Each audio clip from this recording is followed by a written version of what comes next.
Hey, what is up? Welcome to this episode of the Entrepreneur to Entrepreneur podcast. As always, I'm your host, Brian Lofermento, and I'll tell you what, we have got an absolutely brilliant entrepreneur here on today's episode because this is someone with such a diverse background when it comes to a lot of things growth and business oriented. We are going to learn so much from him today, whether you are thinking about expanding internationally or you're just thinking about what are the strategic questions that I should even consider when it comes to business growth. We're all going to learn from today's expert. His name is Gilles Vanpoucke. Gilles is originally from Belgium. He started his career in the banking industry where he was born in Belgium. Gilles then pursued a career in the industry he likes most, architecture and design. And I'll tell you what, in almost 900 episodes, I've found that people who come from the architecture world, they have a different way of seeing things. They have such a strategic and foundational view of growth. So I'm really excited to tap into that part of his story. In 2010, he became export manager within Europe for a Belgian-based manufacturer of high-end building material. Rensen is the company name. And in 2012, he started their North American subsidiary from the ground up. This company grew to become a market leader in North America with a local production facility in Dallas and a showroom in Manhattan, New York. And Gilles' work there actually has been featured as a case study in growth strategies in a book that was published called Make It in America, which is by Matthew Lee Sawyer. So Gilles' growth strategies are really looked at as a model of how we can assess this. Learning from his experience, he started GVP Global Advisor, which is a company that helps Belgian businesses start up in North America and vice versa. Gilles is an ambassador for Belcham and a board member of Bell West, both of which are Belgian American chambers of commerce. I'm personally very excited about today's episode, so I'm not going to say anything else. Let's dive straight into my interview with Gilles Vanpoucke.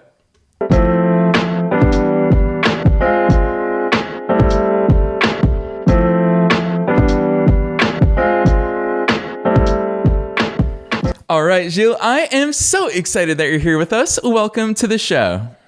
Thank you so much, Brian. I'm super excited as well. Thank you so much. And thank you for pronouncing my name correctly. I'm doing my best, Gilles. Honestly, it's such an important thing for me because I think that names, even something as simple as that, reveals so much about our background. And you and I were joking around before we hit record about, the Flemish inspiration and the pronunciation of your name. So I think it makes you, Gilles, and I'm excited to hear your backstory. Mom wanted to make it difficult for me to move to the US. She gave me a Flemish last name and a French first name. So not that easy for American people sometimes to pronounce, but thank you very much. Perfect. I will say, as a tennis fan, at least Gilles is a name that we see quite frequently on the tennis circuit. So that helps. Gilles, on that topic, take us beyond the bio. Who the heck is Gilles? How'd you start doing all these incredible things that I love tooting your horn for? Thank you. So you already said my bio a little bit. I indeed started here or came over to the US 12 years ago for Rensen as a Belgian company who didn't have anything yet in the US. And along the way, I start to realize, wait a minute, what I'm learning now and the expertise that I have and the things we did wrong, right? The things that we did wrong, we should share this with people, or I should share this with people. So in that sense that I started indeed GVP Global Advisor, where I basically try to save companies time, energy, and money, right? Like I said, the first year, 2 years, we really tried to do copy paste how business was done in Europe because we thought we knew, right? So we thought we look at the US that it was the same thing as in Europe. But really it's not. You can really not copy paste your European strategy here in the US. It's a completely different animal, I would say it. And in that sense also, I see so many companies who are just doing an export strategy to the US. The companies coming from Europe, for example, that really do, like I said, the copy-paste strategy from Europe. It doesn't work. You have to adjust to the market, but also the market deserves that. The US market deserves that it's its own entity. So in that sense, that's the reason why I started GVB Global Advisor, to really prevent people to have to go to those growing pains and waste that time, energy, and money, like I already mentioned. And that's the reason why I'm doing what I'm doing today. Yeah, I love that overview. And I really love the way you articulated that, because in my head, I'm just like, you already framed the episode, Gilles, which is this is really going to be the anti-copy paste episode, because Right. I think people hope to copy paste in every regard of business. They hope that, hey, what's a winning Facebook ad headline that you've been using? And they just want to copy and paste that. But nothing in business or life works that way. So I'd love to hear some of those considerations, because you talk about copying and pasting when you first started out of let's do it the way we did it in Belgium. Let's do that here in the United States. But what were some of those early considerations? Because a lot of people are going to jump to the obvious ones of, well, of course, it's different languages, it's different consumers, it's different buying power. But tell us some of the real considerations that you learned. Right. I think as also carefully select your product range, right? So I think in Europe, for example, we want to come to the US market with the same product range that we have in Europe, but it's not always the same thing. And how the way that people build, not even in the US, you have different states that also have different cultures and buildings. So I'm coming from the architectural design industry, right? So carefully select your products. It should be something that is normal, that people would consider, okay, of course I have to adjust my product range, but it's really not that common. People just try to choose the same product range, and it's not always the best fit for the market. So really do your homework there. So localize your products, localize your technical information, manuals, and marketing materials. All sounds so normal to do that, and a step that everybody should think of from the beginning, but you would be surprised how little people would do that. And then that's something that's nothing to do with product, but more on an HR level, for example. People or employees and the dynamic employer between the US and Europe are very, very different. What I see here, for example, that the expectations you create to your employer or employee, has to be much more aligned and much more have to be defined. You have to set your expectations much more correctly. People don't do something mostly out of their job description, where in Europe it's very common to do things out of your job description, very far away from your job description sometimes, and that creates a lot of tension sometimes within European employer and their US employee, because they don't are on the same page on what the expectations are, right? So that's very important also on HR level. So there's many topics or many differences that you shouldn't copy paste, but those are two that come to mind immediately. Yeah, and when you say that it sounds normal, of course everybody should be doing this. I feel like the kind of the elephant in the room there that most people don't do is that foundational element, which is you can't adjust to the market if you don't understand the market. So I'd love to go into your philosophy and your analytical brain into how do you even begin to understand a market? What does market research look like? I feel like it's a term we throw out so frequently, but walk us down that road. Well, homework. Do your homework. Don't be scared to do your homework. Push your launch out several months if you're not ready. I'm not saying you have to be 100% ready, because you'll never be. You always have to learn throughout the process. But again, it's also one thing that I see so much, that people just don't do their homework enough. They just come to the market. Again, they think it's a very similar, it's still the Western world, so the people look similar. So let's just go to this market, but it's really not the same thing. So it's very important to talk to stakeholders, to talk to peers in the industry, do your discovery trips, do your questionnaires with companies, and get that feedback from what is the market really asking for. It's not because you having something in hand that's exactly what the market is asking for. Just be open to be flexible, be open to adjust, but for that you have to do your homework. And I can't emphasize that enough. Doing your homework is so important. Yeah, Gilles, it's funny. I didn't anticipate asking you this question here today, but I'm quickly realizing how much of a dichotomy that we're kind of doing this dance around here today, where part of our conversation is around fitting into a market when we talk about coming to the American market. But part of it, I would imagine, is that you have a little bit of an unfair advantage that you don't fit in. You do bring such a diverse and different background to it. Talk to us about that balance. And is that an intentional part of the strategy, is that you do see the world a little bit differently? I love that question, Brian, by the way. So I always say for European companies, and I will just use Belgium now as an example, be proud to be Belgian, right? Always be proud to be Belgian, be proud of what we bring as innovation, of what we bring as especially in the architectural design markets. I think Belgium is one of the really design destinations in the world right now. Everybody thinks mostly about sometimes Italy and Germany. If you think about geographically, we're between those two countries. So Germany is maybe the more, let's say, sturdy products, very well engineered, very well made, where Italy is more design driven, and we're smack in the middle of those two countries, right? So we can bring both of those things to the market. So be proud of that. But please Americanize where it's needed. That's one of the things that I always give as advice to all the companies that I work with. It's very good to be proud to be Belgian because the market is open for new ideas. So that's an advantage of being foreign, right? It's an advantage in that sense. I'm not saying that for every market, but definitely in architectural design, it's an advantage to bring something high quality, nicely designed, and use that Belgian as almost like a flag to go into the to your meeting, but show that you're adjusting yourself to the US market. And that starts, for example, to again, like I already mentioned, not being not seeing the US as an export country, really seeing the US as its own entity. So I think it's one of the things that I immediately say: if you come to the US, if you're not ready to do this, don't come to the US, but you have to establish US business entity and have a presence in the market to build your own brand awareness yourself. You have to be here and with your own entity. Otherwise, don't come. Yeah, Gilles, really well said. And I love the fact that you articulated, fly that flag with pride, whether it's a Belgian flag or I'm going to call out the chocolate industry, for example, because this is an example that we all know is that if you are a Swiss chocolate, that is one of your differentiators in whatever market that you enter. And we place a premium on Swiss chocolate, even here in the United States. Belgian chocolate better, right?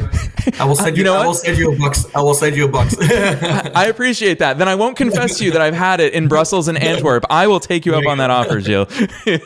But I think it's important. And when we think about other countries, Colombian coffee, for example, they want to use that as a differentiator. So I think that does promote so many different opportunity areas. It also leads me to believe, Gilles, that you probably have a more intentional view of the American marketplace because you had to study it. Because someone like me, who I grew up in the American marketplace, I just know our customs. Whereas you talk about coming to the American market, you say it like it's its own thing. Whereas for me, it's the market that I'm used to. Talk to me about what that means to you. What is the American market? What do your eyes look at? Well, I think first of all, the American market, same as the American person, doesn't exist. You have so many differences. It's geographically also so far away from each other. I also compare it mostly like in Europe. You're not going to start doing business at the same time in Finland and Portugal. You're not going to do that. So also for the US, I think it's very important to start and basically select the beachhead market to penetrate the US market to start with. I think it's just not possible, especially not in the market that I'm talking about architectural design, to immediately cover all of the US, because these differences, Los Angeles, you're in Florida, New York, Boston, where you grew up, Seattle, they're all completely different markets. So you will not be able to fully understand these markets if you're gonna try to tackle them all from the beginning. So for me, it's very important to select a beachhead market where, and the Renson example, that was Los Angeles, California to begin with, very understand the market there, and then try to not really say copy paste on your strategy there, but really use the things that worked. Go to the other market, but again, be open about what are the differences here, what are the differences culturally, how are things are built. So you cannot do a copy paste approach, not even from Europe to the US, but also not even within the US from market to market. So that's also very important to understand, I think. So creating that beachhead market when you start with a new product or a new concept, I think is very important. Why also, if you immediately start a nationwide approach, there's no room to adjust yourself anymore. That's it. You're started nationwide. And if you started locally, more centralized, it's much more easy to adjust if it's needed. And then you can take those things that you learned into the other markets. Yeah, really important points that you're making for us, Gilles. You're making my mind think a lot, because calling out how big the United States is and how diverse each and every single one of those markets. Even look at, you and I have both lived in Los Angeles, with the coffee shops that exist on Abbot Kinney in Venice Beach. Those are radically different than what we're seeing in the very new urban type of Culver City coffee shops that we're seeing.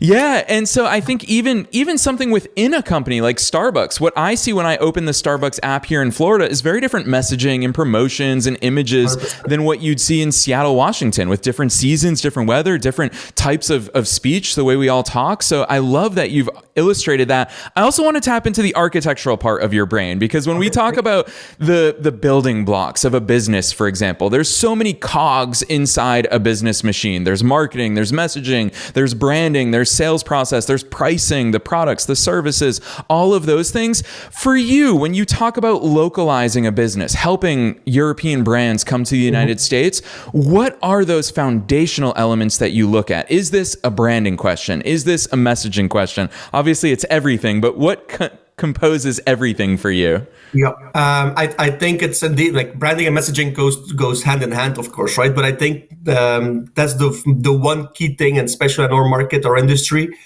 that brand awareness you have to create yourself.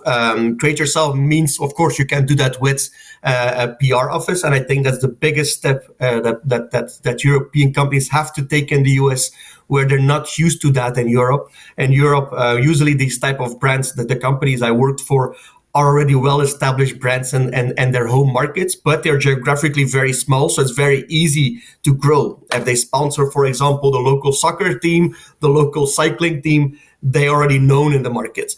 And they sometimes think that it's also going to be the same way in the US. Oh, we are known in Europe, so people will know us in the US. It's not the case. So that's why I think it's very important to create that brand awareness yourself. And you have to have people there that boots on the ground of your company here yourself. You cannot do that with partners. You cannot do that with distributors. You have to really have your own presence. But working together with a PR office is, for me, key in that sense, to really work out a strong message. Again, if you start in Los Angeles, that message, like you mentioned yourself with the example of Starbucks, can be different than the message in Florida. But work together with people that are local. Be open to adjust your message also from Europe, but really, again, Americanize that message. That comes back to that, right? So, like I said already, be proud to be Belgian, but Americanize yourself where needed. I think that's very much an area where you have to be adjust your way of doing business. And working with a PR office, I know it's very common in the US. It's very not in Europe. So I think that's one of the things that I always push people to do immediately, is like get a good PR office, somebody you're comfortable with, because they're really gonna make it or break it for you in the US.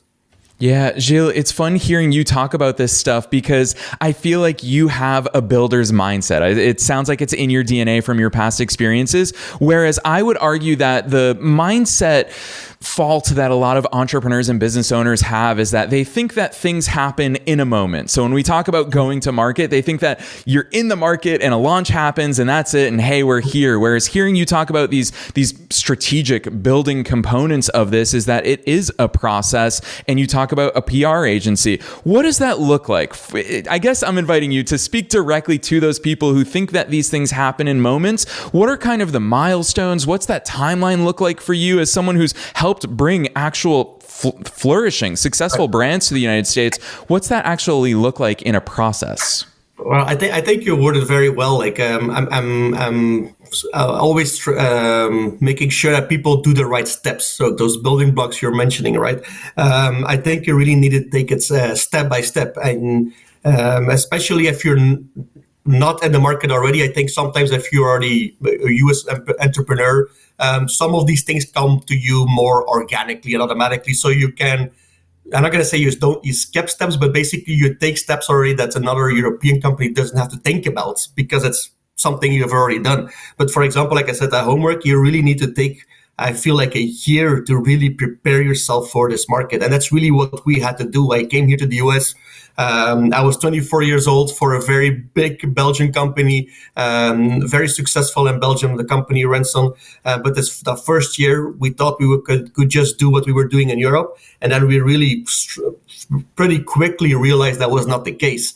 So it really took us a year and a half to really understand the market first, but also prepare ourselves. Again, Americanize that product range, and I don't mean only the products itself, but the way we talked about it, so the technical information, even manuals, which sounds so easy to do, but you have to think about it, and all the marketing materials. So for me, it's really took us a year and a half to really do that homework, groundwork, and that was even me being here on the market, really being full time doing that.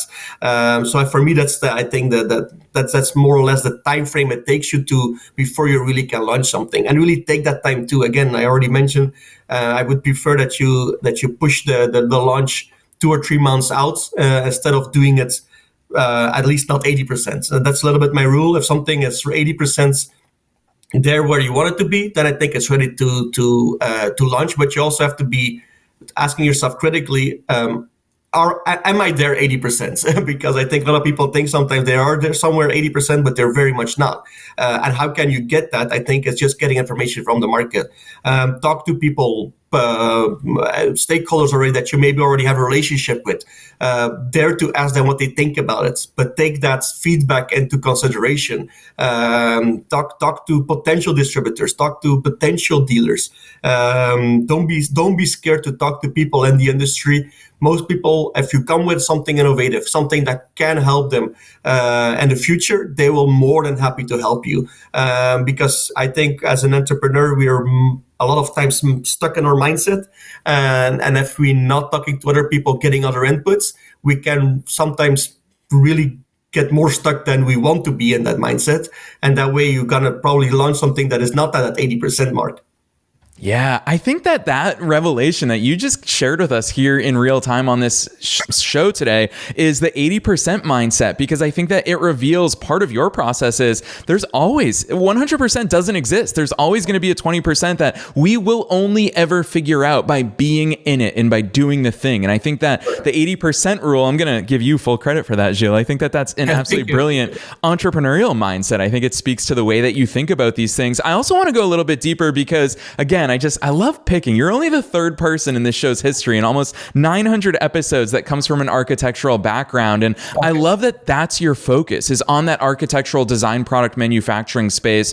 With that in mind, those are typically, I'm going to throw it a little bit under the bus, Gilles, a little bit of an archaic industry in that things have always been done the way that they've been done. What are some of those special considerations since you are a specialist in that domain? Well, I think it's you have to see, of course, how, again, look at the market too. The US market, of course, it's a very big commodity market, right? It's flooded with commodity products. So coming here to the market with something innovative and usually high end, if I may say that, you cannot go to that commodity market. So I see that's what I try to push also the companies that come to the US market or European companies, but even American companies. If you really want to make a difference and you have something innovative and design driven, please go after that high-end market. Follow the money a little bit, right? Because at the end of the day, the commodity markets or the mid-range market is also a market where people move a lot usually. So they care a little bit less about the look and feel about the building that they're living. But that high-end residential market, that's where you can make a difference. Not only residential, but also boutique hotels, for example, but really where you as a design product can make a difference in, and follow that money, like I already mentioned. That's very important. Go after those markets. So also, if you talk to stakeholders, for example, I see a lot of companies that go after architects. They have a business development manager, and they go after architects to specify their products, but they go after architects every range of the spectrum of architects. And every architect is a very nice person, usually. So they're always going to say, oh, nice product. But at the end of the day, if you talk to an architect that there's only schools, right, but you have a high-end architectural residential product, they're not going to work with that. So for me, it's also very important in that sense to work with curated lists. That's a word that I like to use a lot. But if you go after stakeholders, if you go after people that can work with your product, can specify your product, make sure you work off a curated list. So also put your homework in that. Make sure that you don't waste time to go after people that cannot from the beginning even work with your product. So I think that's very important as well. Yeah, Gilles, really well said on so many different fronts there. And I think that your point to market segmentation and picking what corner of the market you want to play in, it's incredibly important. I immediately thought, even hearing you, I mean, an example that you used is hotels. I think about my favorite hotel chain worldwide is Citizen M. As a solo traveler a lot and someone who works remotely, Citizen M, no matter where you are in the world, in the cities that they are, they have the coolest hotels. And I would urge anyone that if you want to see a really unique concept that comes from, I think it's actually a Dutch-based hotel chain, and Citizen M does such an incredibly strategic approach to what cities they even operate in. I think here in the US, they're probably in Miami, they're in Los Angeles, they're in New York. There's only a few places because they know this is where this concept works. Let's nail it and let's expand worldwide. So I think that's really powerful. I like that you said market segmentation, because that's something that there's two things that I push on a lot at the beginning. Make sure you have your client profiles right. Make sure you know who you're selling to, who is that client profile. Draw it up, even like have it on your whiteboard. So somebody that you mean to sell to. It's going to be so much easier also to voice your message to those people if you can like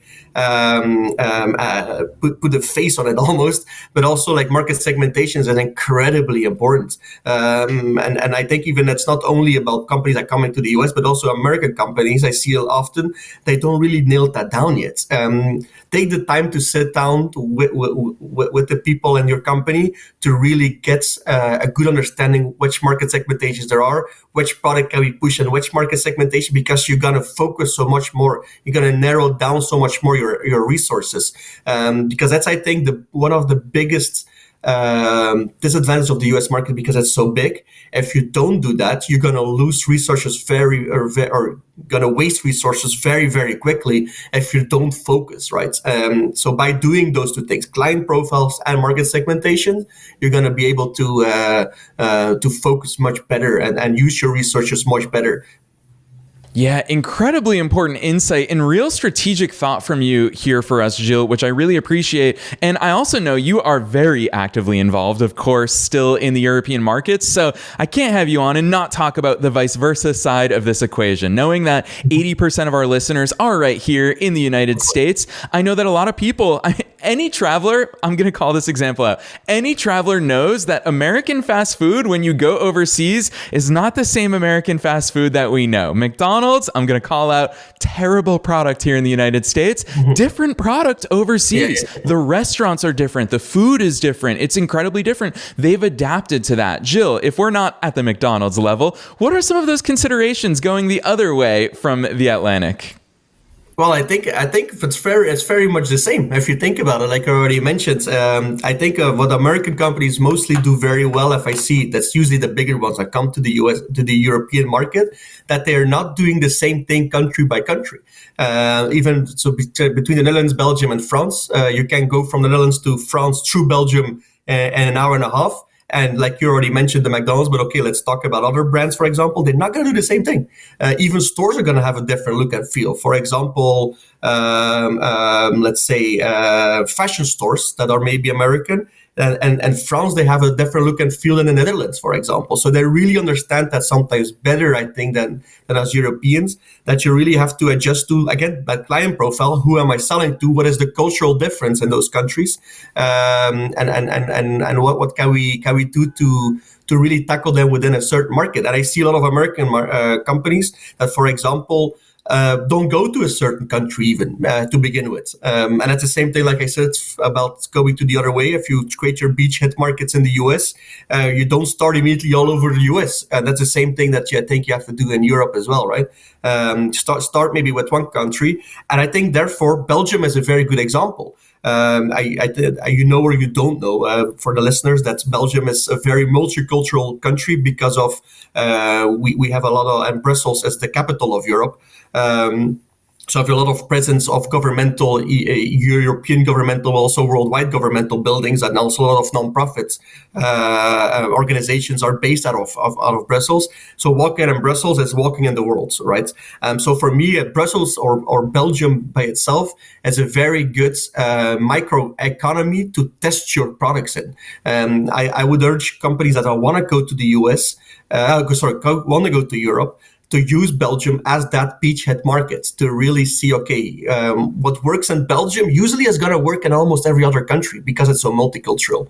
So please contact me. I'm happy to help you to start up in Europe and use Belgium as your example market. Yeah, and I absolutely love the fact that you are here really promoting how much of a benefit that can be for so many different companies. Obviously, we're talking within the scope of today about you've really niched down into that architectural and design product world, but these principles, I feel like so much of our conversation keeps coming back to the foundational elements, the market research, the market segmentation, and you've got experience in all of these, which, speaking of case studies, as Belgium being a great case study for so many different companies that want to expand into Europe, I can't have you on and not ask you about the case study that you were featured inside of a book. I teased it at the top of today's episode. Obviously, you've alluded to some of the things that you've done with Renson, and I'm sure that being boots on the ground physically here in the United States was a big part of that. Gilles, can you share, was there some unconventional strategy? Was there one little teaser that you can give us as to what made the difference in that process? Yeah, sure. So the book that you're referring to is Make It in America. I want to definitely push everybody to read this book. It's from Matthew Lee Sawyer, who is a professor at both NYU and Columbia, and also became a very good friend of mine. So he's using in his book a lot of case studies, where Renson was one of them. So how I helped Renson start up in the US, but he has also a lot of other ones, and that's a great thing about this book. You can go back to it. You can say, okay, I read one chapter about one case study and go back to another one. But for me, indeed, if you talk about what are the key takeaways of the case study, if I may just list them up maybe a little bit, I think, again, like, you can definitely use them as also an American company who wants to start up also in the US. It's not only about European companies coming to the US, besides maybe the first one has really established that US business entity, right? Have that presence here, have boots on the ground, not only not only to sell, but also to create confidence in the market, create confidence with partners, create confidence with stakeholders to really be here. But also because you have to build that brand awareness yourself. As a new brand, you cannot rely on other partners. I mean, then dealers, for example, or distributors. I see a lot of Belgian companies usually want to grow on the back of other people, which is okay to a certain point, but you also have to be here yourself to really keep pushing your brand yourself. Then, of course, carefully select your product range and localize your product range with technical information, manuals, marketing, and again, not every product will be a good fit.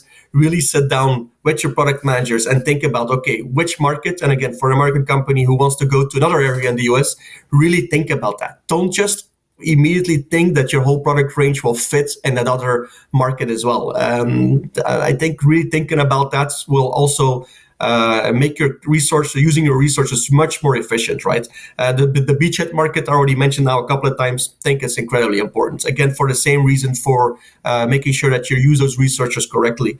Adjust your prices setting to the target market. I will use Europe and the US, and again, the buying power in the US is much higher than in Europe. But also your costs in the US are going to be much higher if you're coming from Europe. You're probably going to still make stuff in Europe. So your price setting will probably be higher. But also in the US, I see people using the same price strategy all over the market. I just know it's sometimes difficult now to use different ones because you're, of course, having online platforms that show pricing. But if you're having the capability, for example, that you're, let's say you have a factory in Minnesota, right? But you're selling in a high-end residential market in California, maybe you can push your pricing a little bit. I think maybe I shouldn't say that very loud so that the end users wouldn't hear this, but maybe if you can push your pricing. If the markets can accept that pricing, make sure that you can get your biggest margin that you can have without, of course, screwing over your customer. I don't say that at all, but look into that. Make sure that your price setting is adjusted to your target market. And maybe you can have a separate product that's as better to work in, let's say, the Hamptons and Beverly Hills and Miami, and that you don't sell somewhere else in the country, which is also a more high-end product that you can put that higher price setting on. Then also focus on the decision makers and your target markets. Like I already said, use with these curated lists. really think about, okay, should I really meet with this person? I think it's very important. People are sometimes very happy just to have a meeting, right? But is this meeting somebody that can bring something to me? Because that meeting is going to cost you time, effort, energy. Make sure that you have a curated list to work off.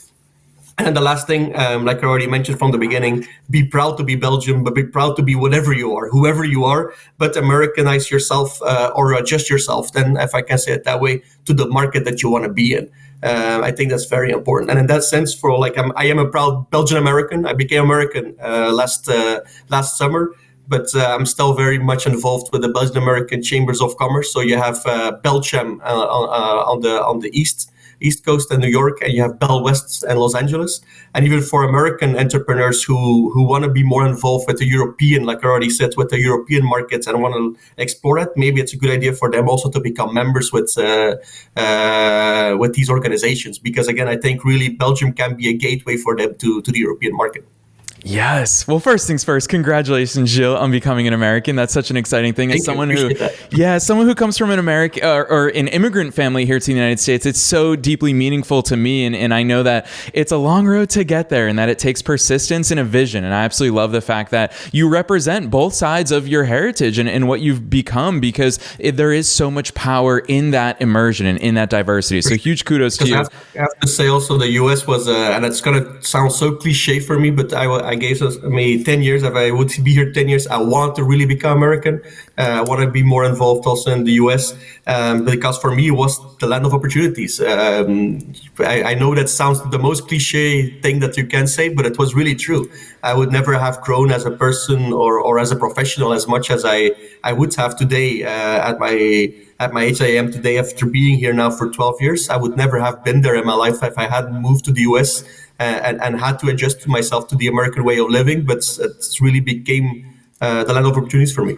Yeah, you're giving me chills down my legs and my arms, because it's something that I've heard so much from my mom's family as they immigrated to the United States for that exact reason. So I absolutely love those insights, Gilles. I'm going to publicly praise you here, because in that last answer that you gave us, going into that case study featured in Make It in America by Matthew Lee Sawyer, I love that. But when I hear you talk about these things, it's easy to think, well, it's simple, but it's also strategic and intentional. And that's why I'm going to publicly say that I think you embody so much. It's my favorite Albert Einstein quote ever, where he said that if you want to impress someone, make it complicated. If you want to help someone, make it simple. And Gilles, so much of what you shared with us here today is really that simple, the foundational elements. So huge kudos to you for that. But it also means I have no idea what direction you're going to take this last question in. I love asking guests to see which direction they take it in. We talked about so many good and valuable and strategic things here today. But what's that one takeaway? What's the one thing for listeners who clearly have homework, as you said earlier in today's episode?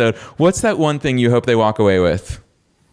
The one thing I hope they walk away with is indeed, okay, you already mentioned homework, but indeed, take your time. Take your time to sit down. Take your time to talk to the right people. Take your time to also talk within your company to the right people. Take your time to really work out a roadmap. So that client profile, market segmentation, product overview, really create a roadmap. And I'm not saying that you have to do that. That has to be a big book of information that you write down. No. And that can even be a one-pager, but really start with that. Making a roadmap, and that roadmap can be adjusted. I'm not saying that you have to work something out again, that has to be 100% true. I'll correct already the 80% rule I already mentioned about, but do that roadmap and prepare yourself for it, and use people like me, for example, who can help you with that, who already done this many times and can make it and can simplify it for you. Because I really believe, and I see that now with a lot of companies I work with, the reason why they don't do it sometimes is because they're scared of all the work that they have to do it, and they don't know how to start it. So they just start. They just start doing business sometimes, because sometimes they're scared to write out the roadmap because they don't have the answers. But it's okay to not have the answers. And I think that's maybe the biggest takeaway. It's okay not to have the answers, but at least be open and be flexible to try to get them. Yes, I love that. I'm so glad that you tied it in with the 80% rule, because now I'm viewing it as Gilles' 80% roadmap. I think that's the roadmap we all need to complete. So really good takeaway from you here today. I also know that I think for so many reasons, it's probably very tempting and attractive for people to reach out and tap into your expertise, Gilles. So drop those links on us. Where can listeners find out more about all the incredible work that you're up to with GVP Global Advisor? So you can find me on LinkedIn. I'm pretty active on LinkedIn. That's the easiest way to reach out to me. Then you have Bel West and Belgium. You can find them all. Sorry for that. You can find them on the web, and of course also the book. I can definitely also on my LinkedIn. I will drop a link to the book where you can purchase it. So LinkedIn will be the way to reach out to me. But Brian, I also have a question for you, if that's okay. Hey, lay it on me, Gilles. You mentioned already that you've talked to 900 entrepreneurs to start. You already talked to 900 entrepreneurs. And is there any one advice that comes back a lot, or one advice that you say, you know what, this is the one that always comes back. This is the one that everybody needs to know. Because of course, I also want to learn from you. With all the experience and all the expertise that you build up now after talking to all these people, is there one thing that always comes back that you say, this is something that people have to remember? Yeah, it's Gilles, thank you for asking me that. Honestly, as a podcast host, I think this is maybe the very few, less than 5 times a guest has asked me a question here on the air. And it's funny because I'm always having these conversations and I always ask this last question. So I hear that advice from so many different entrepreneurs. And what always comes up is really, I'll put it into 2 buckets. One is just do it. All the preparation in the world. And I'm going to tie in your 80% rule because it fits in and it's a living example of there's a lot of ways we can articulate it, but it is the most profound advice. And then the second one is we're going to figure it out along the way. You can have the world's most perfect plan, and I'm sure that your architectural background supports this. You can have the world's most perfect plan, but when stormy weather rolls in, things are going to. It's like that Mike Tyson quote. Everyone has a plan until they get punched in the face. And I think that those 2 things right there, in some form of them, the different ways we can articulate them, that's what entrepreneurship, and I'm going to expand that to life. That's what life is all about, is take that action, knowing full well that you're going to adjust your sails along the way, and it's always going to be that evolutionary process. So, Gilles, you've been an advocate for all of those pieces of advice because you're living it as well. Perfect. Thank you so much. And I completely agree also with the last one. I think also as an entrepreneur, sometimes something negative comes your way or something bad news comes your way, we tend to make it the biggest deal in the world, right? But I think put sometimes in perspective. Things always turn out pretty much okay if something bad happens. If you think about it, especially professionally.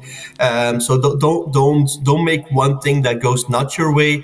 Make it take over your day or your week or your month, because if you put it in perspective, it's not that bad. If you think about it, you probably are in the process to sometimes go back to the things you already did good, right?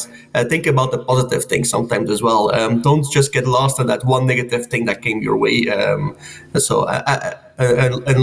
it's or if it's Mike Tyson punching you in the face, that's maybe a big problem. But if it's something coming your way, don't make it take over your mindset or your thought process, because you've done already probably hundreds of things correctly.